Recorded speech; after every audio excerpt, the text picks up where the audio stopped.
Hey everybody, happy Friday. Welcome to another edition of Meet Up with Mallory, our virtual coffee hour that we hold every single week that the Senate is in session. Wanted to start out and first of all say happy Labor Day weekend and acknowledge that it is Labor Day weekend, and a huge thank you to all of our brothers and sisters in labor for the past generations. You know, we have weekends and the 5-day work week and safe business practices because of labor. So this is the annual recognition of all of the gains that the labor movement have brought us that have benefited everybody. And traditionally, I have enjoyed joining the Labor Day march down in Detroit. That was canceled again this year out of safety with the Delta variant spreading with COVID.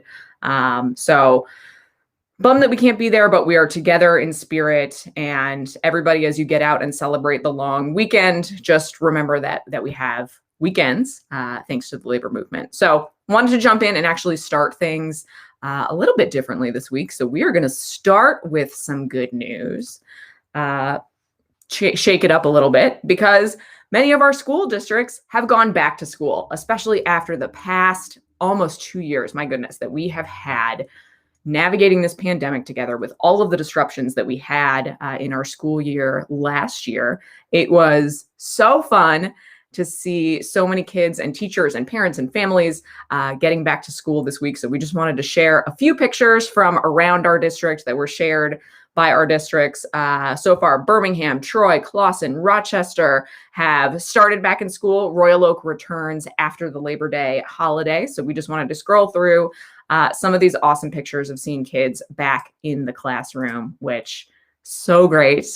Superintendents and principals and school safety officers welcoming all of the kids back. We love to see that. And then we wanted to share one of the exciting additions to our district, Delilah, who is the beautiful dog seen here, is a therapy dog in one of our school districts who welcomes students back with fur and smiles and licks, and just so fun. So we wanted to start with that to start this coffee hour off in a good mood, because I think, like everything, it is incumbent on all of us to take time to celebrate the good moments. I think there is so much that we have all gone through over the past 2 years, and it feels like every week there is just so much news that comes at us that is stressful and pummeling. So there are just some things that are great, and getting back to school is one of them. So welcome back to everybody who has gone back to school, who's going back to school. I hope you have a fantastic year, and we can't wait to celebrate all of the things that you're going to do this year.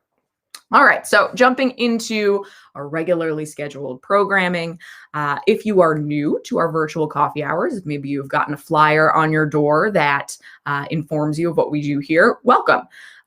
So this is live. You get to talk with me. I share an update on what is happening in the state or broader news. Then we touch on what is happening in the legislature at the Capitol. We talk about some good news, which we gave you a sneak peek of already, and then we open it up for a live Q&A. So we are live streaming this on Facebook, YouTube, and Twitter. So no matter what platform you are tuning in on, you can ask any question you want live in the comments. We just ask that you put your name, if that is not immediately evident by your screen name, what city you are representing, and I say representing in case you are already out on a Labor Day vacation, and then feel free to ask your question. I will answer as many of them as I can. However, if it is a question that I might not know the answer to, we've got Liz, who joins us for all of these coffee hours, who will take your information and make sure that we follow up with you directly via email, or if you just want to say hello, feel free to do that as well. All right, so, the big news of the week didn't have anything to do directly with Michigan, but is something that I do want to address, and that is the news out of Texas, which is an abortion law that the Texas legislature passed that would prohibit abortions after 6 weeks of pregnancy, which, to be very clear, is before most women, including myself when I got pregnant, even know that they are pregnant, and it is well before fetal viability. It would set up the most extreme abortion restrictions in the country. But what is more concerning about the way this law was crafted is that it does not put enforcement in the hands of the state. It puts enforcement in the hands of regular people. So it is encouraging any normal person to file suit against anybody who participates or aids or abets in a woman getting an abortion. So that can be neighbors, kids, Uber drivers, doctors, family members who may be sharing information, friends. And it's incredibly dangerous because it sets up and really legalizes and encourages a bounty hunt. The way that it's written, a citizen can be rewarded $10,000 for each report that they make of anybody aiding and abetting in an abortion. And the law was crafted this way because precedent set by Roe v. Wade really relies on the jurisdiction and the oversight of the state, of the government. But this law, by taking the oversight and the enforcement out of the hands of the state and putting it in the hands of regular people, created a loophole. So the Supreme Court, the United States Supreme Court, was asked to weigh in to block this law from going into effect based on the precedent set by Roe v. Wade. And originally it looked like the Supreme Court wasn't going to take this up, but they issued a ruling that upheld this law.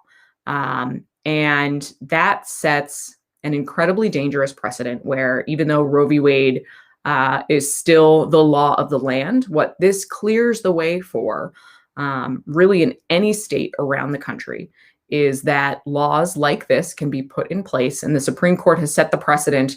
They will not intervene. And, I have spoken to a lot of girls and women and friends over the past few days who are terrified about this. If you have ever been to a Planned Parenthood clinic, I used Planned Parenthood when I got out of college to access contraception because I did not have health insurance. They were wonderful. And you have seen some of the aggression and abuse that already takes place outside of clinics for women who are going in for any number of services or for providers. That took place and has been taking place even before there was a cash reward for doing so. So, I was very vocal over the past couple of days about this and expressing my concern for how dangerous this precedent is. And we've got a lot of work to do. I think what this shows is the courts will not necessarily step up and protect this access. And one of the things that I pointed out, I wrote a Facebook post about this.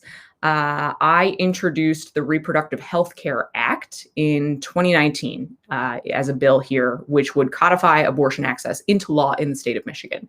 A lot of people might ask why.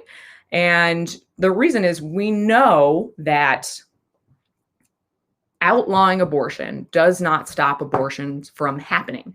It just makes it incredibly dangerous for girls, women, families. Oftentimes abortions, over 60% of abortions, I think the number is recently, are from families who already have a number of kids, got pregnant unintentionally and can't have any more or don't want to have any more. And this sets a very, very dangerous precedent for women, girls, and families who, will still seek out this procedure, but it will be done very dangerously. So simultaneously, what I want to say is we should also do everything we can to do what we know brings down abortion rates, which is proactively preventing unintended pregnancies from happening in the first place. So that's expanding access to contraception, making sure that it is covered by health insurance, making sure that we are providing women and girls in school and boys, quite frankly, with accurate science-based sex ed so that people can make the right decisions and understand informed consent, and making sure that for people who do pursue it, that it is safe and it is as safe as possible. Some of you may remember that a couple of years ago, I shared a really heartbreaking story on the floor of the Senate of a resident who did have a later abortion after discovering a fetal abnormality that would have either resulted in her never being able to conceive again if it had gotten worse, or if the fetus did survive to term, probably would have died within the matter of days and would have been absolutely tortured just for the little time that it may have been alive. And this couple made the decision, a really hard decision, because they wanted to have a child, to terminate this pregnancy for the variety of reasons that we discussed. And just their story about how hard that procedure was to even get, even though, her husband, I think, was a really, really strong voice in this story, because in his mind, he never thought that they would be seeking out an abortion. In his mind, this was a medical emergency. And I think we need to start talking about this very candidly, in that it is a medical procedure. It can be a medical emergency. It can be a very routine procedure, but that it is a decision that needs to be made between doctors, women, and families. And we cannot, I will not, in good conscience, support anything that makes it dangerous for women. So there will certainly be more on this. I know a number of you have already asked how you can help and how you can get involved. One of the things for me that was really moving over the past few years was actually watching in Ireland. Ireland was considering legalizing access to abortion, and there were Irish expats, women, who flew back to Ireland from all over the country, stood in line at airports, did whatever they could to get back to Ireland to support this vote, because women fundamentally understand how important this is and how dangerous. Even if, all things willing, you never find yourself in a position of having to need to make this decision or this choice. We need to protect women and girls and families, and do everything we can to additionally support the foster care system. There are already too many kids in the foster care system. Make sure we have paid leave and universal health care for children, and expand access to schooling so that every family and child in the state of Michigan has the best chance at success. So more to come on this soon. But like I said, for those who have reached out and asked how you can help, there's going to be a lot more. We've heard, like I said, that the Supreme Court ruling will likely set up a situation where this push will be made across the country. So state legislatures are the stopgap for this. This is where these policies are crafted and drafted and move forward. So I would encourage following Planned Parenthood, if you are not already, signing up for volunteer lists, trying to see what they are doing if you want to get involved, or NARAL, NARAL as well, is doing a lot of good work here. And, Dana Nessel, Attorney General Nessel, kind of took a lot of heat in 2019 after we both took office. We were at an event together, and she said very candidly, she expects that Roe v. Wade will be overturned. And at the time, people thought this was sensationalist and really kind of hit her hard on it. But we're seeing a few years later that these continued kind of attempts at finding workarounds or trying to hit Roe are happening now. And we need to get involved. And I will be involved. I will be very vocal about this.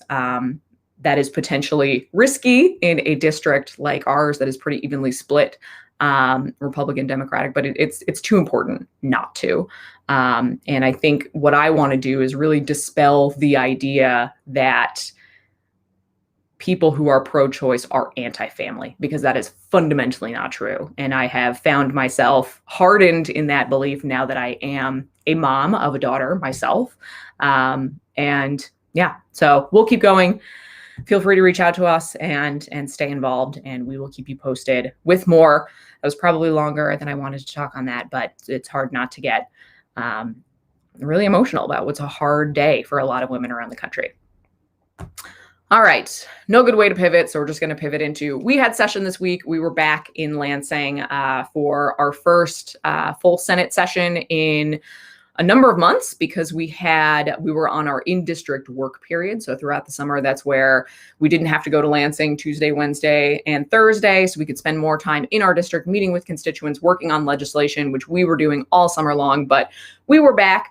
There weren't really any bills move that were particularly impactful. But I did want to touch on one that was, just to kind of illustrate the process. So there was a bill that was brought up in a committee that I serve on. I'm actually the Democratic Vice Chair of Economic Development and Small Business. And a bill came before us that was a House bill that would allow for parents of homeschooled children to be the authorizer for a youth work permit.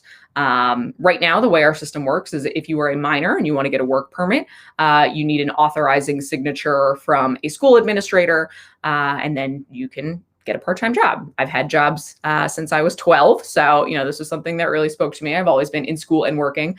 And, on its face, totally makes sense. If you're a homeschooled student, you do not attend the local public school, that you may not have a relationship with that administrator.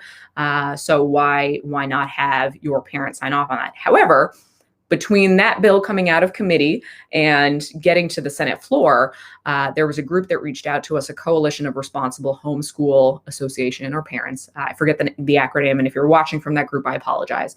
But who brought up some real concerns about the fact that while overwhelmingly homeschool parents, like all parents, have the best interest of their kids at heart, there are the rare occasional stories of these types of systems being used abusively. This organization brought to us that occasionally laws like this have been used for human trafficking, for labor-related reasons, effectively pulling kids out of school just for labor purposes to work full-time and not even get an education.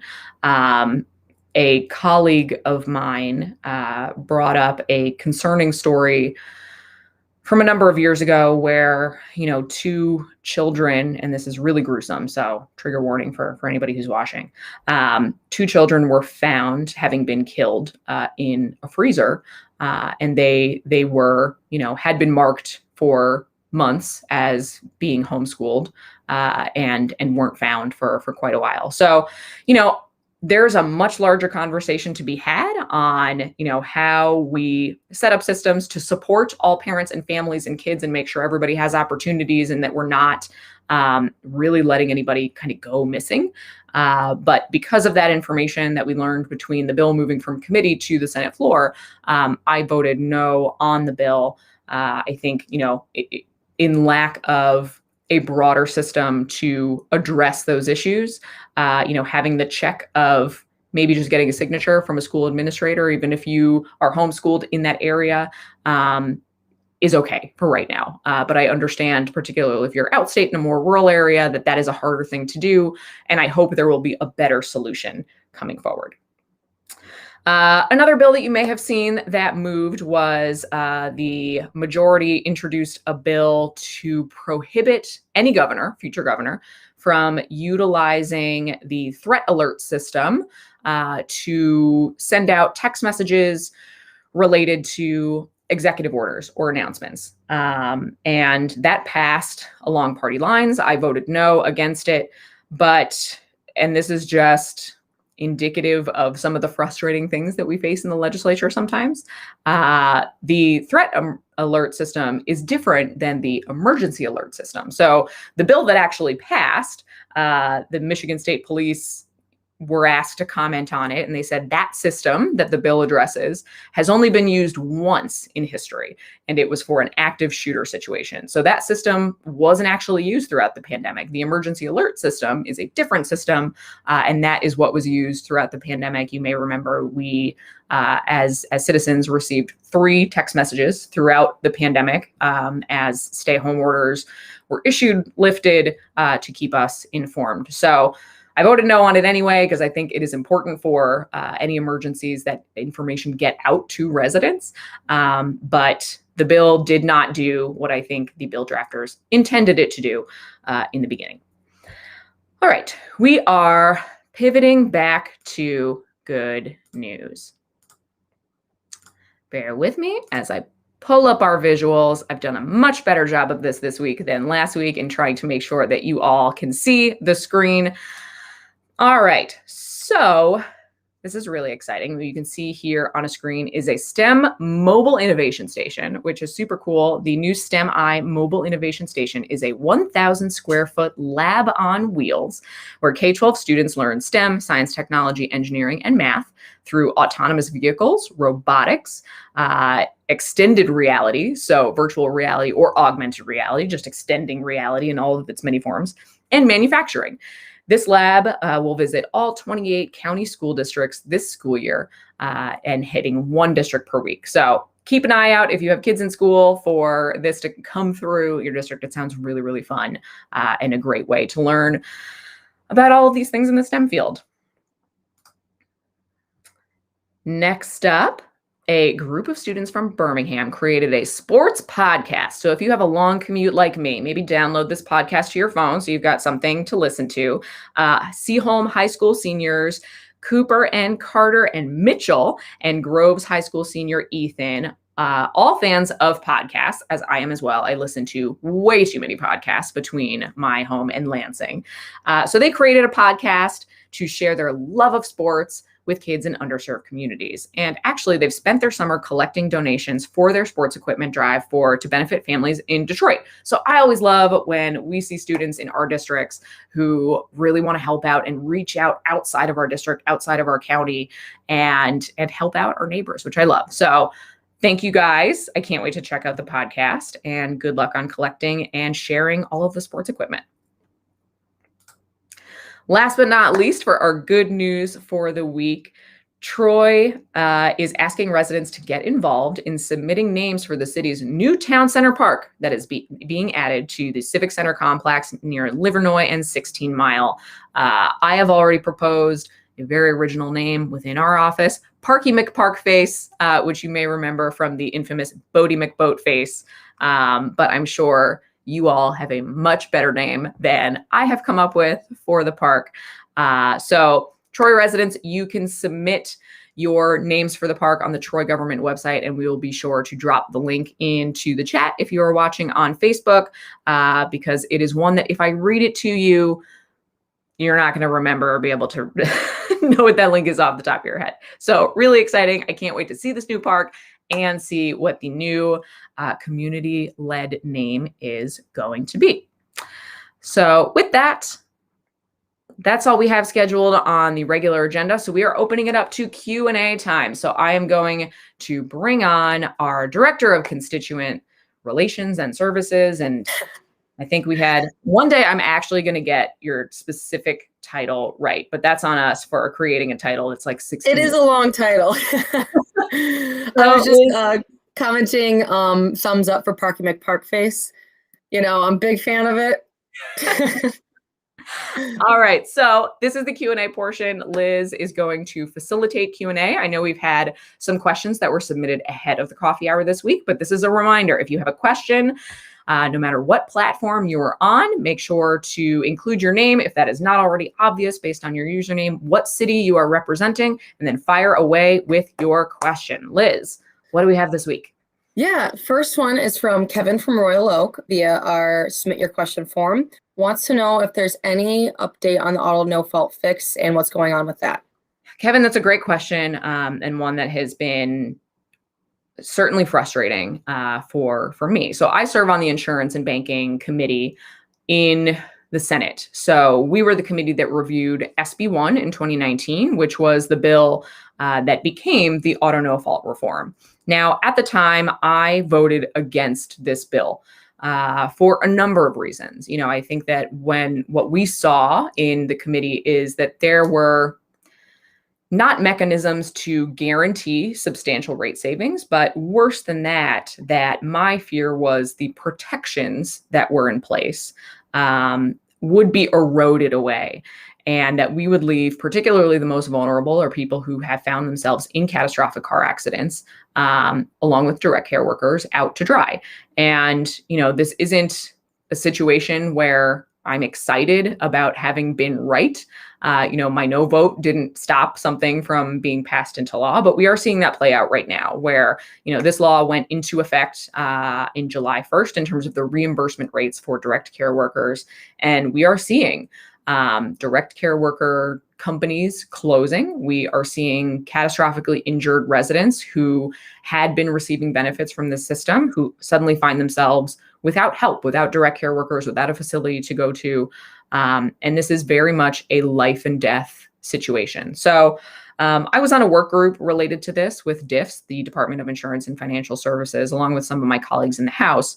And there is a fixed bill that was introduced in the Senate, along with a number of bills that I'm not sure if they were introduced yet in the House, but were planning on being introduced in the House, that would do a lot of things to fix the flaws in what was passed and what went into law. But so far, the majority leader, Senator Mike Shirkey, and Senator Tice, the chair of Insurance and Banking, have not shown any interest in taking these bills up or moving them. Senator Shirkey is really on record of saying this is up to the industry to sort out on its own. We will keep pushing. I signed on to a letter led by Julie Brixey, House Representative, to really encourage the courts to intervene, because the way that this law is being interpreted right now is making it retroactive. So that is not my understanding how the law was written or intended to be interpreted. So that is one piece of it, to make sure if you were somebody who was already catastrophically injured and were receiving benefits, that you would not be affected by this. We did pass, before we went out on our in-district work period, a $25 million pot of money to support rehabilitation businesses who were impacted by this rate decrease. And, one thing that I am proud of is that initial number was $10 million, and I helped negotiate to get it up to 25, which is something, but I know it is a Band-Aid to a Band-Aid. That is no way to plan a business. That is not a pot of money that is going to exist forever. My hope was that would get us through for at least a few months and see the actual fixed bills be taken up. But so far, that hasn't happened. So if this is something that you are concerned about, I am as well. I would encourage you to email Senator Tice. We always encourage our residents, not only contact me as your senator for issues that you care about, but the chair of the committee that a bill or bills have gone through. They are not only responsible for their own district, they are responsible for the entire state when it comes to the legislation that moves through that committee. So we will share her office's contact information. And I would also encourage, contacting Majority Leader Shirkey as well, because he really sets the agenda and kind of signs off on what moves and what doesn't move. But we'll keep trying, and we will keep people updated if there is good news to share. Okay, so the next question is also from our Submit Your Question form from Nancy in Birmingham. She had a couple of questions, so if I'm understanding them correctly, I believe she wants to know, from a public health perspective, why is there more pressure to get the COVID vaccine as opposed to something over like the flu vaccine? That's a great question. So I'm a huge nerd. I'm just going to say that right now. So when the pandemic hit here originally, February, March of last year, I really dove into understanding and trying to learn about the 1918 flu pandemic and what happened then, what mistakes were made, maybe what we can learn from, what we could expect on how to get out of a pandemic and see the other side of it. And what happened with the flu, there were vaccines and medications developed to support it, but as the flu mutated, so we're seeing this with COVID right now, and you can relate this to the Delta variant, which is a new version of COVID that is out now. As the flu mutated in 1918, it actually got less deadly. So it became the flu that we know today. So the flu that was kind of passing around in 1918 was more like COVID in terms of its deadliness at the time. It really mutated into the flu that we know today, which is, sucks if you get it. It does lead to fatalities, but it is not nearly as dangerous or fatal as COVID is now. So, I get the flu vaccine every year. I encourage people to. It's something that I have always been really lucky to have workplaces that have offered that, and I've taken advantage of that ever since. It's free, and similar to the COVID vaccine, the whole idea is if you get the flu, hopefully it's a lot easier to get through it than if you didn't have the vaccine. So, there is certainly a public education push to get people the flu vaccine. But the reason that the push to get the COVID vaccine is so much more now is this is a novel virus that we don't know that much about, even 2 years in. There are still studies taking place on the impacts of long COVID, people who have had COVID and recovered, but still suffer from brain fog. A lot of people still haven't gone back to work because they can't focus, still having respiratory issues. People who still, a year later, haven't gotten back their sense of taste or smell. And it's kind of a devastating, debilitating impact for some people with long COVID. So it's still being studied. And the rate of death that we've seen from it is bad. And with Delta, it's getting worse again. One of my big concerns is the spike in pediatric hospitalizations, the number of kids who are now being hospitalized with COVID, even though, kind of the overwhelming consensus is that kids tend to recover, but some don't, and some are dying, and some are getting very, very sick. So, the vaccine is the most tested vaccine in history. And there was a great story that The Daily did, a podcast, interviewing the woman who invented mRNA vaccines. She committed her entire life to it. So this is something where she's been working on the mRNA technology for 20 years and finally got it to a place where it was fully developed, and they were able to use it to attack the spike protein in COVID, and it was very successful. So, it's successful. It's the best tool we have right now to fight this virus. And I think that's why you see just the push to really get as many people vaccinated as possible, because unlike the flu in 1918, where it evolved and became a less deadly virus, this one, at least so far, is becoming more deadly as variants develop. And this is the best tool we have right now for all of us to protect ourselves and our loved ones and get back to normal and stay at normal. All right. Next question is from Douglas on Facebook. Wants to know if there's any legislative push to require both a back license plate as well as obviously the back one, but a front license plate on motor vehicles. There is not a push that I am aware of for license plates on the front of cars. And I know if you are a car nerd like I am, you hope it stays that way because it just ruins the whole aesthetic of your car. Okay, next question is Sally on Facebook. They want to know, has there been any update or response from DTE in response to the letter that you sent them? Yeah, great question. So a number of colleagues and myself had a meeting with DTE this week to discuss a lot of the questions that were presented in the letter, but also just on the broader scale, right? So since we had our storms here in Michigan, and since we sent that letter, we have seen Hurricane Ida down in New Orleans. We have seen flooding in New York. My hometown in New Jersey is completely flooded, was completely flooded. And there was a video that I actually posted on Twitter of our minor league baseball team. The water was up into the stands. So we have just seen, the devastating effects of extreme weather around the country. So we had a meeting with DTE this week. And I think in the wake of all of that, we asked very directly, what are the plans or how are plans changing to acknowledge that these extreme weather instances are now the norm and not the exception? And it was a good conversation, and we will continue to have conversations with them, not letting them off the hook, and also acknowledging that everybody on the ground, DTE line workers did an incredible job working around the clock trying to get us back up.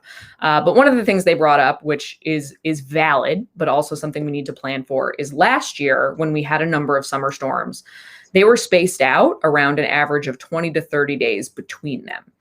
This year, in our summer storm season, the average between the storms, especially over the past couple months, was 5 or 6 days.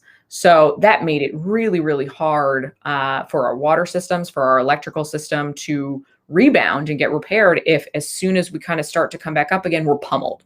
And, I said, that's valid. We have to plan for that being the norm, because I think what we're seeing around the country and around the world is that is the norm now. We need to plan for these extreme weather instances. And I brought up as well, so Patty Poppy, who used to run Consumers Energy here in Michigan, moved out to California. She now heads up PG&E, which people may know as the utility that went bankrupt, caused a number of forest fires, has forced rolling outages, intentional planned rolling outages for Californians because of the number of forest fires that are happening. So not an easy job to go take, but she has announced since going out there that there is now a plan for PG&E to underground bury the lines for at least 10,000 miles of lines. Traditionally, this has been something that the utilities here in Michigan and nationally have said is too expensive to do. And doesn't make them immune to weather. It could still be hit by shovels, ice, roots growing through them, all kind of the things we see with underground infrastructure. But the Michigan Public Services Commission has asked that DTE commission a new study to examine the feasibility of undergrounding. I think acknowledging that it is becoming more and more costly for us to have extended power outages and dangerous, particularly when we're in heat snaps, where, if power's out for 4 or 5 days and you are a senior who lives alone and it's 90 degrees and above, that's a really, really dangerous situation to be in. So I'm encouraged by that. I hope that study gives us some more information to go off of. DTE also announced yesterday or a couple days ago that they will be spending $70 million on additional tree trimming, which I know a lot of you have probably heard for a long time. But that is something that, I don't know about anybody watching, but the power lines to my house run behind my house. So there's, all of the houses that kind of butt up against each other in our backyards, and the lines run between the properties in the back. There are trees that grow into all of those lines. And, if DTE were to do a more proactive job of making sure those are maintained and maintained regularly, we would see significantly fewer outages with the above ground infrastructure that we currently have. So that's a little bit of what we learned. And we will keep pushing and keep people informed on what we hear moving forward. All right. And then the next question is Bill from Clausen via YouTube, which I think this is our second ever YouTube comment. So that's exciting. But asks a really important question. And I know I'd love to hear the answer after, the last few hard months of news. But how do you stay inspired? That's a great question. And Bill, I think I saw sort of the rest of the question, which was, about being involved in church groups or union activities, right? So this is a trend that has taken place throughout our country over time, where traditionally in communities, people found community within their church groups, union groups, civil service groups. But as we've seen the rise of the internet, those are less prevalent. And that is not, a commentary on the information that those groups provided, but there is less of places for people to meet weekly or more than weekly to get together and be a group and do kind of civil service activities. And it's really, really easy to feel defeated and get trapped in just the onslaught of online news. So something that's really important for me, it is a book I have recommended in the past, but Politics is for Power is a book that I recommend to everybody because it talks about this, and it talks about, whether you're politically involved on sort of the high news style politics or, politics on a local level is activism, right? It's getting together as a group of people to improve our communities. And this book talks a lot about that and critiques kind of our current model of people who, and I will be the first to admit, it's really easy to just get stuck doom scrolling and going down Twitter or Facebook and just feeling so bad about the constant pressure of everything that you feel like you can't be involved and that it isn't inspiring. So it's something that I do very intentionally is I try to log off sometimes. I subscribe to newspapers and try my best to wait until the newspaper comes and read it. And that's how I consume my news. I don't watch any 24-hour news channel, Fox News, MSNBC, CNN, none of it, right? Because it is, when you just think about the business model of it, it has to be breaking news 24 hours a day, all day long to keep you engaged and to keep selling ads, in the same way that Facebook and all of these digital platforms make money by the amount of time you spend on these platforms. So it's always going to kind of serve you things that just get you irritated and anxious and depressed. And sometimes you just got to check out. So, I think finding actual groups of people to see and spend time with, whether that is joining a gym or a running club, or finding a church group or a union activity or anything like that. I think more of that, and we have to actually plan that into our lives, is what I do, and it's how I stay inspired. But really the biggest tip is just like log off and subscribe to a newspaper and like enjoy it with a cup of coffee. But yeah, and I appreciate the question. Yeah. After I watched Inside by Bo Burnham, I deleted all my social media, and then I re-downloaded it because Molly won a cake. So yeah, I had to say Molly won a cake, Aaron via Facebook asks, how is infrastructure in the state proceeding? Obviously, there's a lot of road work going on in Oakland County, and how is it being funded? Infrastructure in the state is proceeding. Okay, so great question. And we could dedicate an entire separate coffee hour, and we probably will at some point, to how things are funded and the budget process. You may remember a couple of years ago, after the legislature did not come up with a solution to increase revenue for infrastructure, that the governor issued bonds for road construction. Those have gone into effect, and we are repairing a lot of our roads with those funds. So you see, all of I-75 was torn down to the dirt and is being rebuilt, not just kind of the coating that we see on top traditionally with road work. So there's a lot of funding that goes into infrastructure funding, including the gas tax, other kind of business taxes, and we can post a really, really handy dandy, very detailed poster that was it Senate Fiscal or House Fiscal? Does House Fiscal do that? I think it's House Fiscal, yeah. Okay. So this is getting in the weeds. There's two independent groups within the legislature, the House Fiscal Agency and the Senate Fiscal Agency, who are nonpartisan, who serve the legislature and analyze everything budget related and oversee the budget and help inform us on our jobs. The House Fiscal Agency puts together a poster that we will share a link to that shows where every single dollar comes into the state and where every single dollar goes. It is color coded. It's super detailed. It will visually answer all of your questions, like what about the lottery money? And you'll see that all of the lottery money does go into schools, but it's still like a small part of the school aid budget. It's great. We will share it. Full caveat, it will be for last year's budget because we have not yet passed this year's budget. That is due October 1st, but that's the update on road funding. Yeah, I will link that in there. And then the last question we have right now is from Leanne on Facebook.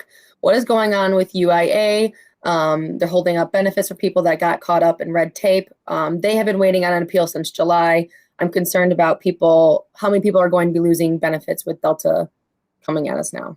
Oh, yes. Leanne, we are with you. We are incredibly frustrated. I mean, my staff, and huge credit to Liz and Debbie and Lisa and Molly, everybody on our team who has been working tirelessly for the past 18 months on helping people access and troubleshoot to get unemployment benefits. It is not typically the role of a state legislature office to be so hands-on with that, but it is something, at this point, we have now helped over 1,000 constituents troubleshoot and get access to UIA benefits. But, this is years and years and years in the making. The UIA department was drastically cut and underfunded, but that's not an excuse now, right? Like, UIA was not ready for this pandemic and did not have the staff or resources they need to do that. But 18 months in, it's also really frustrating that it is still such a challenge for people and that we have not evolved. So we continue to talk to UIA about this and express our concerns and frustrations. And I am also with you that I am concerned with Delta spreading, that the federal unemployment benefits are set to expire. That is something that is out of our hands. If the federal government decides to renew those benefits, I haven't heard any conversations that they will. But that is a concern and something we will be keeping an eye on, because I do know, people want to go back to work. People want to get back to their lives, but they want to do it safely. And I know that is a concern for a lot of people, especially with Delta spreading again, that, returning to a physical workplace, especially if you are a mom or a parent and you have a child at home and you don't have access to childcare, it's a real issue. So if you do know somebody who or you are having trouble with UIA directly, we do have a form on our website that you can fill out, add your information, and then my staff will follow up with you to see what we can do to help. I will say full transparency, as a state legislature office, we do not have access directly to the UIA system in the same way you would not want us to have access to your medical records or any other sensitive information, but we can help, advocate on your behalf with the department. Or if you haven't tried, or if anybody hasn't tried reaching out to the Michigan Works Agency, they did form a partnership with UIA. They do have access to the unemployment system. They have locations in Oakland County, and they have been a tremendous resource even for us over the past 2 years in helping troubleshoot a lot of these issues.